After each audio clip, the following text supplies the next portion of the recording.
कोई ये सोचता हो कि मोटिवेशन का कोई इंजेक्शन मिलता है और वो इंजेक्शन हम लगवा दें तो फिर मोटिवेशन का एश्योरेंस मिल जाता है।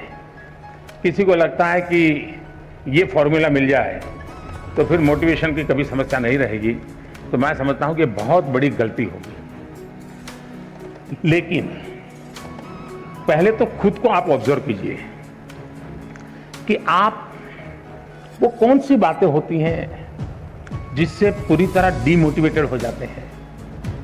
आपको पता चलेगा।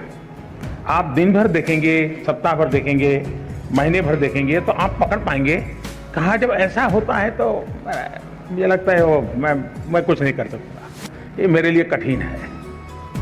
तो एक खुद को जानना और उसमें भी वो कौन सी बातें हैं जो मुझे हताश कर देती है, निराश कर देती है, एक बार उसको जान लें और उसको एक बार नंबर बॉक्स में डाल दें। ठीक है, फिर आप कोशिश कीजिए कि वो कौन सी चीजें हैं जो सहज रूप से आपको मोटिवेट करती हैं। जो बातें सहज रूप से आपको मोटिवेट करती हैं उसको आप आइडेंटिफाई कीजिए। मान लीजिए आपने कोई बहुत अच्छा गाना सुना, सिर्फ उसका संगीत नहीं, उसके शब्दों में कुछ चीजें ऐसी है कि आपको लगता है हाँ यार, सोचने का तरीका ये भी हो सकता है। तो आपने देखा होगा कि आप अचानक नए सिरे से सोचना शुरू कर देते हैं। किसी ने आपको बताया था? नहीं बताया था, लेकिन आपने खुद को तैयार किया था कि वो कौन सी चीजें हैं जो मुझे मोटिवेट करता, आपने पकड़ लिया तो आपको मन करेगा हाँ ये मेरे लिए बहुत काम की चीज है। इसलिए मैं चाहूंगा कि आप स्वयं के विषय में जरूर एनालिसिस करते रहिए। उसमें किसी और की मदद के चक्कर में मत पड़िए। बार बार किसी को एक जाके मत कहो यार मेरा मूड नहीं है, मुझे मजा नहीं आता है।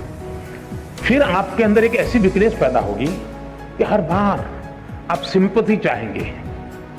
फिर आपका मन करेगा कि मम्मी मेरे पास बैठे हैं, जरा मुझे पुचकारे पुलकारे, समय में जरा उत्साहित करे, मेरा लालन पालन करे।